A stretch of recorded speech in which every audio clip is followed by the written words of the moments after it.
ageze mu mutara umugwa nabi hapfira y'abana barindwi ubwo bari babonye garutse n'abana babiri batumva wari wabuze uburyo bahamba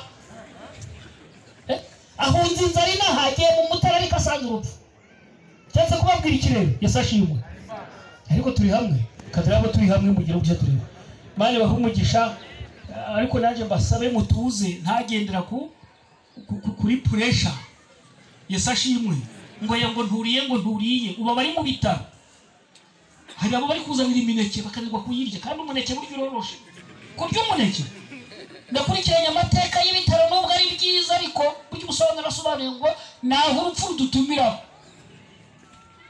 naho umwe mwakenyeye nta kibazo kirimo za telefone ziri kuvuga ariko bari mu bitaro buriya muri CHK bari gupepera ngo umwuka winjire ntabwo wamubwira ibyo gukenyera murahariko ntabwo wamubwira ibya karuvati ntabwo birimo rero isuza ishakira hano batatu nicyo nari gusobanura ubu turi hejuru y'isi bitewe nuko ijuru ryaturinze hano mfiteho telefoni mukanya telefoni yanje yaguye uwo twari turi kumwe arambwira ngo niko kandi telefoni ihenze munonze ko harimo abakire bafite amatelefoni hejuru nje mpunze kuyihisha kure kubera igize iyi telefoni nayo nayiguriwe i Kigali umusirikare aranyitegereza atari ubu gatoroshi urajura iyi telefoni aho muri aba bakire babibone bazumva ibibwiriza Wajya umuntu kubona inkweto yaba yatangamiye ikibwirizo ntacumve bamurangira muri mata y'akaji wawe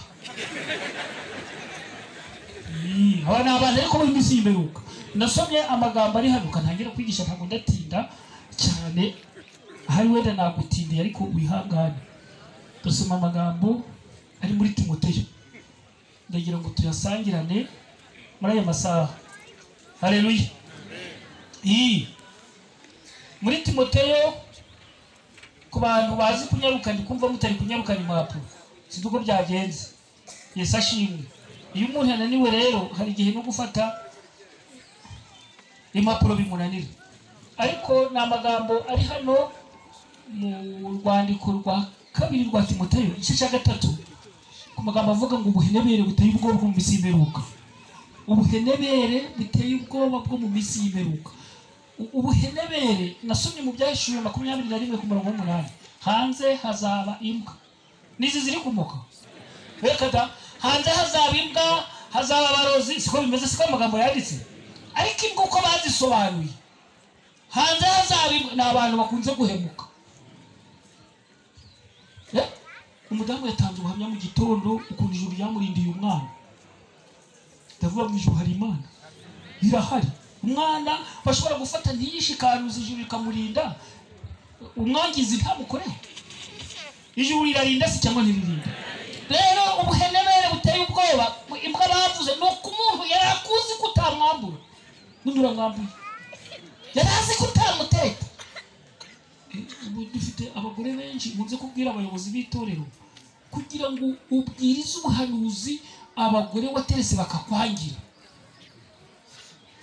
ngo muje mu byahishuwe hano shundi abagore harimo abanyamakuru avata nuko yasama baza kubusa haleluya ku munsi wa karindwi tuzagera kwa Henoki tumuke saa 3 mva ari kwasama nta kigenda rero imbwa si yamatse kuko burya akazi ni kukaduhizi impamvu pasoro ari pastor nje mfite amahirwe inshuti zanjye n'aba pastor gusa iki muje murakimenya navukiye mu muryango w'abapagani ntabwo navukiye muri Vitória burya ngira ikibazo ingaruka ziri kuza ejo bundi nihaye guhekenya igisheke kuko nangoye inkono y'itabi cyane bari baranteze muri Nyabingi amenyo yanjye rero arabora mu ntambara abasirikare bamakenyeshaga amabuye amenya kagendera aramanyuka aho kugira ngo ibuye rimanyuke nta menyo munarimo rero nihaye guhekenya ku gisheke ngo ndakongora naye y'imbere nandi gusiganya Imana mu gitondo uvuga Mana ubu nzabwiriza nakutse amenyo uri kurebera ubu ndi kuvuga buhoro rero pastor avuze ngo mbese ngo aracavuga cyane ngiye kambabwire muri Yesu nta gusaza wavuga menda se buryo kidushagisha n'ibibazo ko tuzamera uza kubwira abantu muzakurikirana kuri YouTube hari amagambo avuga ngo uzapfa mu kwa 12 ubu nawe yaguze ibyo azambara kuri Noheli. Nubwo mbese ari kudodesha mode yemeje abantu kandi turamuhamba we. Urapfa mu kwa 12 ntarabuka mu kwa 11. Umwihato wagiye uratumara ariko kuba mu Mana byonyine nibyo birinda. Wenebere buteye ubwoba bwo mu minsi y'imperuka n'ubuhe nuko abantu bari bakuze iby'ukuri. None babaye umunyabinyoma umugabo wese kumupitira ni Musanze undi muhamagaye baravanye ibirayi mu Kinigi ataro we uri hehe ati ngeze kuri Nyirangarama none sura bigenda ati turarebana nimugoroba naje ndakwishura yicaye mu mujyi nuko agenda bwomba ati niko aho ni kuri Nyirangarama uri cyangwa ubuhenebere buteye ubwoba bwo mu minsi y'imperuka umuntu akakurindagiza kuri telefone tuva mpagaze ahantu yicaye aho ngiye kukugeraho ibiryo birahiye atari hagati birayi. Ubuhenebere bukaba mu bantu abanyakuri ntabo uburemere bw'ibibazo nibwo bwamaze kuzura mu bantu ejo nzamera ntekuyemo iby'Imana. Niyo mpamvu muri aya masaha ibyo mvuga ngo tugiye gukora amavuna ngo tugiye guhamagara ngo abantu babatizwe muze mukanya mu bitegura hariya. Abarabatizwa ni bande ariko abana bari kwibarira iwabo ko imito bariyo bazanywa bazatumiraho inshuti zabo bazabaguza imyambaro bishaka nta kubatizwa. Ariko Imana ikeneye abantu bo guha agaciro umusaraba kandi abantu bahaye umusaraba agaciro ubuhenebere bwabo bukeye. Ngiye gusoma aya magambo rero umenye ko mu minsi y'imperuka hazaza ibihe birusha kuko abantu bazaba bikunda bakunda impiya birarira bibona batukana batumvira ababyeyi babo indashima batarabera badakunda n'ababo batuzura. Abantu nandimo ndi kubabwira kwimuka umuntu muturanye ikimuje muracibazaho kuva mu gitondo wicaye ubu ikibuno gitangiye kuzamwe ikinya ariko uwo mwerekeranyije ntago warahura y'umuriro. Kandi tubonye Yesu twamuhobera hari ijambo rimbabazaga rimo byashuwe mu gice cyaho cya 7 ku murongo wa 9. Yohana yerekwa abahowe Yesu bageze mu ijuru hepfo amagambo avuga ngo mbona umubare umuntu atabara batabarutse banesheje inyamaswa n'igishushanyo cyayo. Kuda kubwira abantu rero Satani yaduhaye imirimo. Uwo mavura tugiye kuyajamo ariko kuko Satani nawe atanga imirimo ari uzongera kuboneka ku Isabato. Mba nkutomboye rero nubwo uri kuvuga ngo wakerewe itonde kuko aje nuraboneka. Jurabo wagiye umva Yesu ashimwe. Bataba ari kumurikira. Reka da harimo batari kumurikira ndi kuri. Ugomba kwitonda ubu buhenebere buteye ubwoba abantu bazaba batuzura. Uturana n'umuntu burya hari abantu bahora mu bibazo gusa. Nahaguruka ukagira ikibazo nakwicara ukakigira nakiwaho ikibazo kikaza naba ntariye kikaza nagura imyenda ikibazo kikaza naba yashaje kikaza abantu bagahora bikoreye ibibazo by'abandi byabo byarabananiye. Ariko twagera ku Isabato twakarabye nka burya reka mbabwire sinzi gahunda y'Imana uko imeze. Yesu ashimwe. Cyo sabaga Imana uvuga ngo izamfashe mu bizame. Hari ikintu mbonye iyi ntara yanyu yatsinze cyiza ikizame cy'abashifugide ariko urebye ukuntu twaharanje n'abayishifugide ndi Gisenyi koze ingando 32 ingando twahuriragamo n'abapastor hariya aha kumaya nta kurya kuduha isosi y'ibirayi gusa itarimo ibishimbo. None baba batumva mutsinze nta ngando mukoze ariko aba bantu batsinze nta ngando bakoze. Ndibuka umuhungu umwe kugabana Nafutali namaze kumenya ko Nafutali iri hafanga ndavuga pastor. Cyo gihe nibo bari babaye bakuru badutanze banyakibiryo abahungu aragenda amena hamaza aho nari ndyamye n'ubundi tibaza ariko kuba chef guide no kuba umupolisi kugenza guteye ibi bintu birari yavuga ngo nzatuza mbaye we ndebe none mwe mu baye wa chef guide ntangado suko ndabibaka ariko muzazirikane guhamagarwa kwayo nuramuko ukimenye izina gusa ntabwo za kizungu. Izina ryiza ntabwo rituma umukobwa ataruha. Harabitwa ba Nyiramahoro b'abanyamahane hari ba muhora kera bahora batumbye arakarira kurunze hano kaba baririmbye bari kuririmba gutya buri torero ryose ubu dufite iherezo mbabwire gukora amavuna ku itorero amatorero yagiye ari 5 iburamira hari abakuru b'itorero 9 none azamara amezi 8 ntatangazo na rimwe atangaje abaturutse ku kabaya bari 11 babaye 20 bicaranye ibibwirizo ubu nanje ni ikigerageza rero mu bakuru b'itara 60 bari hano ngiye kumara imwe ndi kubwiriza heruka kubwiriza mu kwambere none dore bibaye mu kwacu mbese n'abayobozi bafite ibibazo birahari ntibihari ibiri hema ryo Satani hari kurakara Yesu ashimwe arabesha tuzaja mu ijuru bose ni bamwe nubwo muri kwikaza gutya harimo abambo n'abasimu yaje kuryama karara ari kanuye ibibazo byabaye byinshi iyo umuntu ari kuzamuka ibibazo ntabisiga n'abantu bavuga ngo Satani wamuzanye abantu bakunze guhora bararira ngo kandi ngo abana bazandimbuza bizakurimbuza n'ibikuri umwana se gutwaye ahubwo ibikurimo bikubuza amahoro nibyo bizakurimbuza abantu bakundaga Imana nta kazi bari babona yamara kukabona iby'Imana akabivamo abantu bakundaga Imana bafite amafaranga yamara gukena iby'Imana akabireka niyo mpamvu muri aya masaha turimo usaba ijuru rigukomereze mu buntu bw'Imana nirigukomereza mu buntu bw'Imana kandi igiye gusoma isomo rya nyuma nirekereraho reka tumire rya nyuma ndekeraho ntabwo tuva babwiriza bagiye babwiriza hano murabafite benshi mu bibitseho Yesu ashimwe ndasoma muri Yohana isomo ngiye gusorezaho Yesu abesha ngo ndatinze aya sikuru umusore mwiza bari kumugisha nasobanuye ku bayobozi bakuru babayeho muzazirikane ko mwabaye bakuru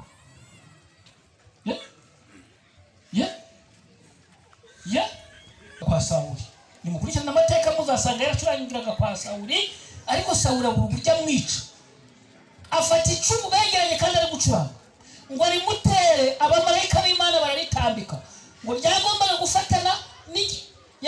gufatana n'igisika ariko ijuru ritambika icumu ntiryamufata murahariko Dawidi arakomeza ngo Sawuli abuze uburyo yamwica aragenda mushingira umukobwa we ngo urupfu ruzanyure muri uwo mukobwa mwice kabwira abagabo bari hano mwitegembya ko iby'Imana bibirimo umugore atabirimo neza nayo wahora uratongana sibivuga muri kubyumva burya niyo mpamvu ntabwo urubavu rwaba rwarwaye ngo amaso arasinzira kirazira ibi muje murabimenya ubwirizo duhagazemo ndababwira amateka y'iwacu hari ikintu nshimira Imana buriya ibyo wumva twebwe nkomoka mu bantu b'abarakari abantu b'abagome batavugana niba wihaye kuvuga ku mugabo ngo uramusubiza ngo amazi ari hehe mugace yazanye undi data yazanye 6 wabazaniye kuri mama soko kurazana 13 mwene nyina wa data azana 9 ariko guhinyuza abagore bashaka kwihivuzivuza birantangaza rero umugore maranyana w'imyaka 33 ari we nkiri nawe mbwira abagore bari hano atari ijuru twamenye sinakwihambira hibere byaratembagaye ibuniziha sivuga muri kubyumva kadira abagore bari kubyumva ujuritonda rero ugomba gukundira itorero ry'Imana rihora rigiye mu mugabo wawe watakunda abandi kandi uko yagukunze yakunda n'abandi tumbaze umusaza hano hari ndira umusaza uri hano reka mubaze mwe gutangiye kugira uruhare haguruka mubaze gutereta uracabyibuka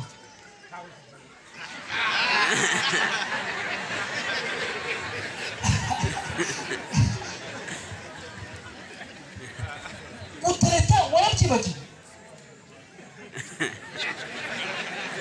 mwana uyu mugabo mutamutahana nabi muhaye andi mahirwe uko baterese umukobwa uri kumwikumbuza yuko umukunda ndavuga amadamu ukuntu utazamukubita ukuntu uzamureba neza ubu warabyibagiwe ntawe navyibagiwe unisikaye ntawe n'umugisha mbese atari Imana yazana undi wegose hari ijuru riturinda haleluya uje uracungira umugabo wawe muri Bibiliya ijuru ryo ryafashe amapantaro kuyafungura ntabwo bikomeye.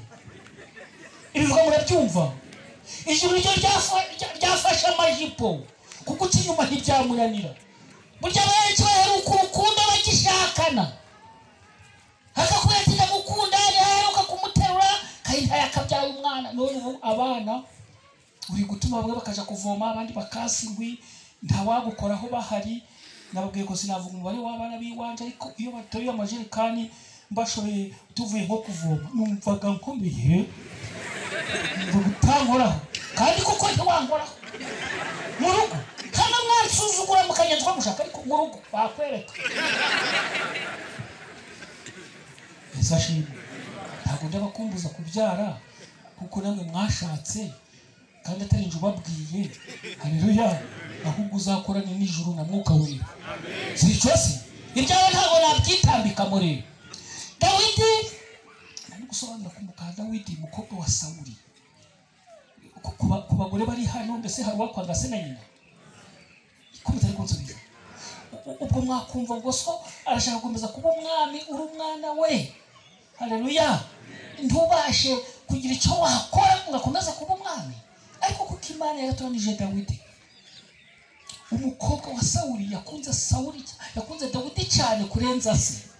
Mwavuga amina? Nitubwisha abagore bakunze guharara hondo umugabo we rero ngo iwacu sinituruko by'umuceri iyo umayose. Iwacu windi bafite n'imirima usijije kuyihinga. Wagombye gukunda umugabo wawe kurenza biwawe. Kandi abagore babizi. Kira yuzi. Ugomba gukunda umugabo wawe kurenza bahasco. Muri kundeba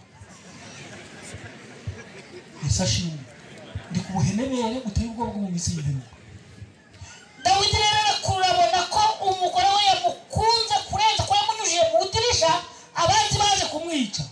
Zaburi 113 rero ibyiza Uwiteka yankoreye kwari byinshi nabe mwituriye. Nawe urebe Esashimwe birahari cyangwa ntibihari? Ibyo Uwiteka yagukoreye ni byinshi kandi birahari. Ndasoma isomo rero nababwiye ngo ngiye gusorezaho riri muri Yohana mu gice cya 4. Ni igitekerezo kizwi n'abantu benshi, ni amagambo ariko nje nakuyemo yamfashije cyane. Yesu avugana n'umusamariyakazi. Ngiye gusoma. Nuko umwami Yesu amenya yuko abafarisayo bumvise ko yigisha kandi abatiza benshi arusha Yohana. Cyakora Yesu ubwe si we wabatizaga, ahubwo nabigishwa be. Cyo cyatumye aviba Yuda agasubira i Galilaya, yiyumvamo yuko akwiye kunyura i Samariya. Nuko agera ku mudugudu witwa Samariya witwa Sukara. Yego bugufi bw'igikingi Yakobo yahaye umwana we Yosefu, kandi aho hari iriba rya Yakobo. Nuko Yesu ananijwe nuko yagenze cyane apfa kwicara kuri iryo riba. Iri jambo ririmo ngo apfa kwicara. Ubu no muri aya masaha Yesu apfuye kwicarana nawe. Ibifuti byawe babimenye nta wakuvugisha, ariko mupfuye kwicarana. Haleluya. Yesu azi ko wacuye, azi kuri gusambanira mu mujyi, azi ko ibyawe byarangiye, azi ko wanduye. Nashoje amavuna yitwa mu Bugesera, nkurirayo n'umugabo wakundanye n'umukobwa wawe warasigaye ari imfubyi, asigaranye bene nyina bane na wari wa 5. Karaga ko k'imyaka 18. Nuko umugabo akagatereta, ariko yarapfushije umugore yarishwe n'ubwandu. Nuko kuko yaratangiye kuja mugurira isabune, kamuhereza amavuta, kamugurira umunyu. Byashoje agakobwa akigaruriye. Nuko akagakobwa kakagira undi mugenzi w'imyaka 18 nanone bahuye abona baramukanyije ibidasanzwe. Mucyo uragira ubwoba. Hari indamukanyo zidasanzwe zitari iz'abizera, hari imvugo zidasanzwe. Ubu nsigaye mbona indamukanyo ukabona gukubya urutugu n'umusore n'inkumi. Hari indamukanyo zidasanzwe. Nuko ako gakobwa kabaza kandi kagenzi kako ati niko mbona muramukanyije bidasanzwe uziranye n'uramo. Nuko umukobwa ati ndamuzi, yanyitaho angurira n'amavuta aho. Arambwira ngo uhirwe utaba wararyamanye nawe, umugore we yishwe na sida. Agakobwa rero karihebye kuko kari gasigaye kurera bene nyina. Karagenda kaja kwa muganga kwipimisha ku bitaro barakabwira ngo uri muzima. Turago biremera aje ku bindi bitaro baragapima batatu sha uri muzima humura ati ndaje Kigali yagiye Kigali asanga ari muzima. Nuko kari mu gitondo azindikira kwa wa mugabo arasubiza kuko wa mugabo yarazi ngo basanzwe bakungikana. Nuko akakobwa ati mwaramutse wa murozi we uraho wa murozi we. Nuko umugabo atisha kucyunyisha umurozi wawe ati ko waruzi ko wanduye kuki wameye ko wungikana nawe ndi umwana. Nuko umugabo aramusubiza ngo nashatse ngo abiwanyu bazarire nkuko nanjye bazarire. Abantu babayeho mu buzima ntawe ukunda undi yabaho ntubyitayeho yakuburaga. Abantu benshi bakunze guhurura umuntu yapfuye. Nababwiye ngo nzi nepa kabiyo byagahondoka karwanda cyane buriya mu gihe cyo gupfa rero nanjye nzaba naje mu gihe y'amazuru cy'umubwiriza wacu kabanye neza. Ariko wihangane ntabwo urapfa hagiye ushobora kuvuga ati kuki yavuze ngo ndapfa siya. Twese turi abakandida barwo uzica tukana yavuga ngo uragapfa. Nezashimwe bana abantu benshi bakuruye. Ejo bundi nagiye guhambisha umuntu pastor wacu natariyo. Nabwiye ngo nje baga inshuti z'aba pastor urarinje gukurikira pastor wacu ni nje nkaba B. Mwavuga meno si mwavuga meno impamvu ni nuko yavuga tuva rero B uraje gushinguza hariya. Ngeze rero nsanga ni umugore wabyaye abana 14 ariko apfuye. Ikirago yaryamagaho caraboze babuze ikindi. Mbona rero ibirago bigera muri 10 hasigaye abandi 10 hapfuye bane bose batondetse ibirago bishasha. Je mucyacu wagiye tukimukunze ni musubizaho ayo magambo nabagomba kumoka mu banyamahanga. Ayo magambo muyasubizaho muyakuye mwebati ariko umupaso kutubuza guhamba kakawe. Nuko naranyongorera tuva rero ntabwo ari urukundo bamukunze ni imirima y'abashaka. Bari abantu bakuruye umuntu mutavugana umuntu utabwira amakuru utatelefona kuri telefone. Turabona ko insengero zigenda zifungwa muri kubireba ukamara kimwe wibereye mu by'ibirayi ukamara kimwe wibereye mu by'abagenzi. Nabonye naha muri abasirimu muri abakire cyane ukamara kimwe wibereye mu kazi kawe ntabwo ukomeza n'umwizero umaze ibyumweru bitatu atahagera. Wenda kumubwira kuri telefone aro turacakwibuka Imana guhumugisha turakwibuka kuririmba muri korali Kirajisiyoni. None ibyisi byarakumaze cokora napfa uzahuru. Yesu aragenda ageze kwiriba basubire kuri aya magambo. Yarahageze ananiwe ariko ananijwe n'urugendo. Ariko nawe baba rukunanije. Abo wizeraga ko batakuryarya barakuryarya. Abo wizeraga ko bataguhemukira baraguhemukiye. Abo wizeraga ko wabitse ibanga nibo bakwandagaje. Urugendo rukaba rukunanije ariko Yesu arahari. Yesu nubwo urugendo rwari rumunanije yapfuye kwicara. Basobanura impamvu yapfuye kwicara. Hari umugore w'umunyakanani kandi abayuda banendaga abanyakanani. Yesu ashimwe. N'abanyakanani n'abasamari murakoze cyane. Abasamariya barabanendaga cyane kuko babonaga badahuje. Nuko bisoza Yesu rero we nubwo yarananiwe apfa kwicara kandi uwo mugore araza kuvoma nawe yarafite amakuru mabi. Inzu zari zaramunaniye. Nimba bwiye ngo narambagizaga iwacu ngo barazanaga ntabwo narambagiza umugore unaniwe inzu 5. Ngo nabameze ati muzanuru wa 6 wongere nujura kunda kwishyira n'uwi wawe ujura mukora mu ntoki uza kubwira madamu buriya kibari binyenda ruparitse iwanyu kwanyu kwa babana bose kibufite ijambo cyane ariko ararifite kubera kuko abana bafite se. Navuga menase Yesu ashimwe. Hari igerageza biba byinshi n'induru zikaba nyinshi ariko Yesu akagoboka. Haleluya. Nuko rero uyu mugore yivuze ngo ntabwo yari yarihanye cyaco kubesha rero. Nuko Yesu aramubaza ati kwandi kubona usa nk'uwakenyeye. Hari abantu bakenyera akatwemeza n'imisasa akayi nje muze kubwiriza muri Kigali cyane akayisatura akarebera mu jisho rimwe.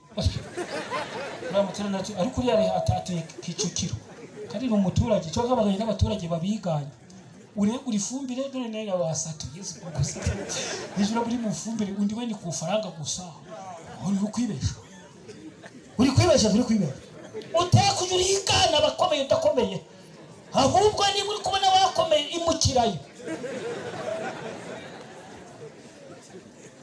ubwo ndatukanye se yesashimwe ni muri kubona uri kuzamuka warenze ibijumba uri kurenga imyumbati wageze mu bifiriti n'inyama jayo barakantu nepo yavuze kare ko barahinde cyo numvisha harabamurwanije hari ati aho urabeshe natwe turakora kandi kuko barakora ariko yavuze kantu kuvuga ngo twarabaye ari Musanze dukora n'abanyamusanze niba twarabaye ab'Imana muje murereka dukore nk'ab'Imana izomuka dukoze nk'ab'Imana Yesu azaduhemba nuko Yesu rero uyu mugore w'umwibone yaherene ni wa mazu nuko amaje ati ko watebeje ukabambaye pasure uri umugore cyangwa umugore ati nta mugabo mfite burya abagabo rero bakunze kuducurika umuntu ashobora kuba yarashizemo n'amenyo murabo bakwambara pasure yasokoze akakwemeza ukareba ukongera ukareba wagira sinzi abagabo twarasaze ushobora kunyura hano ntureba inyuma ariko hagira umukecuru unyura hano nawe yatebeje ubu hari abatwemeza bakagura n'amabuno harahari pe kugira ngo bamenye niba ari yagezweho baravugaho imyaka 70 harimo abashinzwe kwemeza n'iterambere akaba atari Imana baje kwerekana ahubwo akaba ari wowe wazi bisoza bigeze guterera uyu mugore washatse kwemeza Yesu uko yarazibye aramubwira ati icyo uvuze ni ukuri nta mugabo ugira kuko n'abambere barabawe uyu muntu uvuze n'ibyanje bya mbere ni muntu iki kugira ngo yari ikanze aragenda aravuga muze murebe umuhanuzi haleluya Bibiri yivuga muri aya masaha reka nkwifurize kuba umusamariyakazi ngo ugende umenyesha abantu ko hari Imana twahuye nayo kandi bashoje uyu mugore ahuye abantu yemeresha ko umugabo atari we nubwo yamwihishemo burya nibyo mbabwiye ngo umukobwa ashobora kuva no mu mazi atatu akaza akakwemeza ko afite n'abana ati nje kumbona nibwo bwa mbere nateretana afite umwana w'imyaka 12 kandi koko wamwitegereza ibimenyetso by'uko akiri umukobwa ukareba amabere arahagaze nawe ari gupasura nta bwoba yatambuka bakamwibaza ati nta n'umwana yonderese bwa mbere nicakora amateka y'ibi iyo bamaze kukuvumbura amahoro aba make ibyo kuba maso ndashoje ibyo kuba maso somo yadusomeye igihe kibaye kirekire kurusha igihe twizeye barese ngo kubimbwa rero kubimbwa niki kubimbwa ntago ari ukumuka ahubwo no guhemuka impamvu ni ibimenyetso biranga rero guhenerera cyambere gusubira ku byo wari wararetse mbere bakubonaga nk'umuntu wirinda mbere bakubonaga nk'umuntu ufite amagambo makeya none ferizana gucikana ikimenyetso kiranga gusubira inyuma ni ugusubira ku byo wari wararetse kandi ntabwo nzi ibyawe nta nubwo nzahurara sinzi n'uburyo wahamagawemo ariko ikimenyetso kigaragaza imbere ku bazaba hanze ni ugusubira ku byo wari wararetse temperanse igitangira abantu ntabwo babwiraga iby'isosi y'inyama mbese nibo wabyigisha mu rusengero tuzira abashinzwe temperanse ku nyama iyo temperanse bamaze ku nyama usanga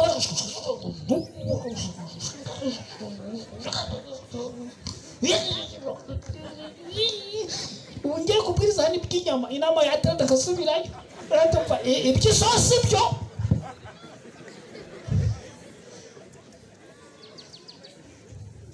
wakwirekereraho bari bahumugisha haleluya imana dukomereze muri uru rugendo ariko dusobanuye ubuhemu bwa mbere ni ugusubira ku byo wari none abatinya ibyo watinyaga warabitinyutse ibyo watinyaga warabitinyutse ibyo wakundaga warabyanze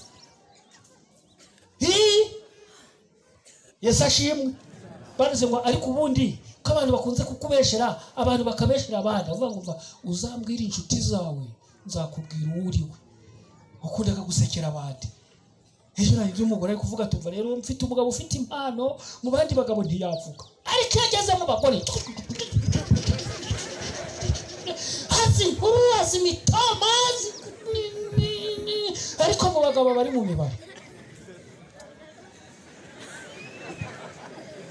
ariko nubwo ukunze kubesha ngo barakubeshera ubana n'abandi inshuti zawe nizi Mwuka adushoboze kongera kwibuka ko turingaho hari amagambo adasorezaho ku gitabo ngiki nubwo navuze ngo ndabasha buriya byanga byakunda wagize ngo Imana yapangiye umuntu cyari igihe bifunga bikiyakira mutangira ngo nije watinze rero ubwo ijuru ryankoresheje niryo riri gutuma nkindi avuga amen bisashimwe asoreze kuri aya magambo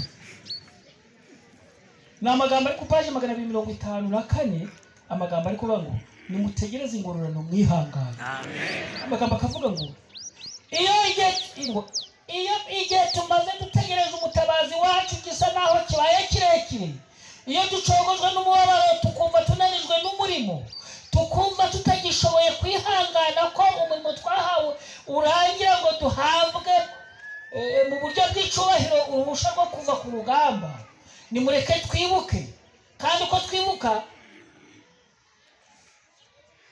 dukwiye kwivovota kose twe gutekereza ko wenda Imana yaba yaraturekeye mu isi ngo duhure n'imiraba ikomeye y'intambara ahubwo itegereje ko tugera ku butungane bw'imico ya gikristo kandi tukarushaho kumenya Imana Data wa twese na Yesu mukuru wacu hepfo nimwihangane basirikare ba Kristo haracyasigaye igihe gito kandi uzaza ntazatinda ijoro ryo gutegerezanya umunaniro no kuba maso no kurira rirenda kurangira ingorane iri hafi gutangwa bidatinze igitondo gihoraho kirenda gutangaza ubu nta gihe dufite cyo gupfa